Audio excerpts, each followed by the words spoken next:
A lot of times we get into these relationships because they feel good, or they make us feel good, or the person is doing all this stuff to us. We're not looking at how we're operating in it. And one of the things that, different situations in my life, I put the question, what is love requiring of me in this moment? That's a way for me to check and balance myself. Absolutely. And I think it's time for us to really go deeper into the love aspect, because the third key component of having a successful relationship is compassionate listening. But a lot of times we like to communicate and we like to be heard. But when the time comes, you had said in a couple of programs ago that we're just waiting for that person to stop talking so that we can get our point across. Mm-hmm. We're not listening to anything that's being said. We're just so fixated on, I got something to combat that. Or they're listening intently enough just to debate right how they can go back and kind of oppose what is being said. But if you listen from a place of compassion, you're listening from your heart. You're listening from a place of love-centeredness. And you want to truly hear what the other person is offering. So, and that's, they are interdependent. They stand alone, but all of these work together as a divine symphony. Right. Because it's only in conscious communication that you can be a compassionate listener. Right. So if you're not operating in a place of conscious communication, if you are not participating in conscious communication, then the compassionate listening aspect is already abandoned. Mm. But let's take a look again a little deeper into what is conscious listening. What is compassionate listening? What is being a compassionate partner about? When you're in communication, even when you seem to be sitting in oppositional places on a concept that's being discussed in your marriage, about the kids, about work, about bill, whatever it is, we have to be open to the fact of remembering that we are on the same team. Our intention is the same goal. We may be coming from different places, but the goal is the same. But we actually step outside of that many times, and what we end up doing is we end up debating and having a power struggle about being right instead of really looking at what's most important. And I think with children in particular, this is where a lot of trauma comes into the family, because even though the parents mean well in their highest place, when they allow their ego and shadow side to drive, and so we're not in conscious communication, and we're not compassionately listening. We're focused more on being right mm-hmm. than we are in evolving. Mm-hmm. We're more focused on being right than we are in achieving the goal in the most effective and harmonic way. And like you said, that's all ego-based. But, we talked about the power struggle last week. And this is one of the things in relationships that people really need to ask themselves the question, why are you so intentional on being right? Why is that so important to you? Like you said, we're on the same team. Mm-hmm. So if we're on the same team, we're not supposed to be fighting against one another. Whatever we're doing, we're supposed to be trying to accomplish it together. But it brings up the remembrance of a scripture.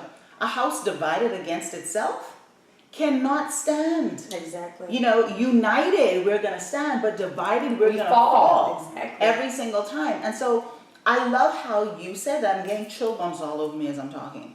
Because this is something that in relationships we really need to ask ourselves this question. Because this is a big issue in a lot of relationships. I know I had this issue. This is something that I struggle with because as a child, I was always made to feel that the way I felt was not important. It was invalid. Right, but the truth of the matter in that was that I felt that about myself. I didn't feel important. Mm-hmm. Otherwise, it would not have really affected me, other people feeling that. Because, if somebody says to me now, you 5'2", you got red hair, you got scruffy big nose, that's not going to move me, because when I look at myself in the mirror, that's not what I see. I know right. That's not who I am.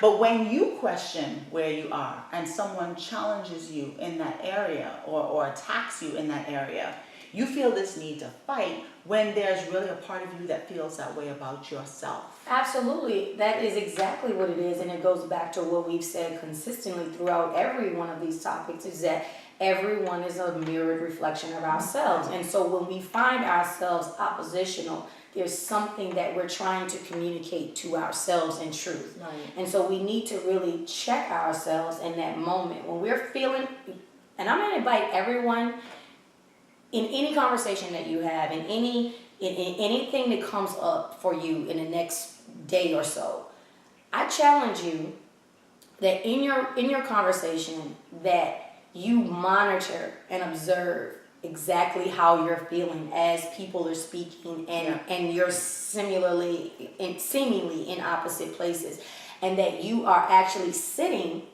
Pay attention. Am I waiting for them to stop speaking? Am I looking for an opening? Am I waiting for them to take a breath?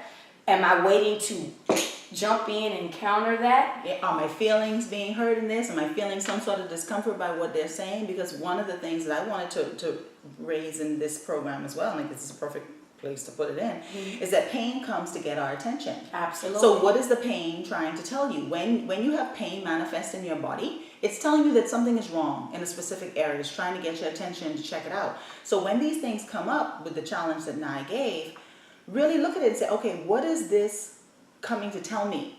What attention is this placing or showing me that I need to pay attention to more specifically? And so then it leads us to the next key component of a relationship, affection and affectionate toning. Because when you see that there's no need to operate from a fear-based place or an egoic place, then you're more apt to being able to stepping into being affectionate, because you don't feel like you're giving your power away. Right. When you do that, you don't feel this need to be hard, to put up this hard wall, this hard block. So let's talk about that, because we mentioned that 2 programs ago. So break that down a little bit more, especially as it relates to the affectionate toning, and what does that look like? What does affection in action look like? Affection is really one of the bigger and more expansive concepts that actually takes an active form, as opposed to the principles that operate in a more subtle way that we've already mentioned. Affectionate toning is basically an attunement to frequency, an attunement to energy. And it's not necessarily, it's that dance again. You attuning, or you having someone else attune. And that happens in different ways. That happens in our verbal conversations. It happens in the tone and the inflection of our voice when we're speaking to someone. Just like we were just saying, you could be in a heated conversation with someone. Compassionate listening will allow affectionate tuning, affectionate toning, the attunement to come into resonance. Because when you are compassionately listening, what you're doing is you are actually creating a resonant energy field that is reverberating, that is reaching out. And the person can feel that you honestly are caring about what it is that they're saying. Even if you don't agree, they see that you want to understand their point. You want to understand their intention. Yeah. And that comes across. And so in the moment of the compassionate listening aspect, that affectionate toning will come through your voice. Yeah. You will hear the person tenderly reaching out to you, no matter how intense the conversation is. It will be an invitation. You can hear an invitation in the voice. There's also the process of touch, which we do a lot of during this program. If you notice, we touch each other a lot.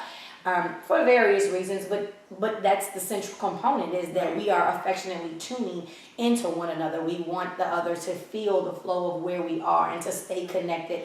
And it's also through touch. We know that touch is very powerful in relationship, whether it's with our significant other. When we hold each other's hand, and I invite you, if you're arguing, to just stop for a minute.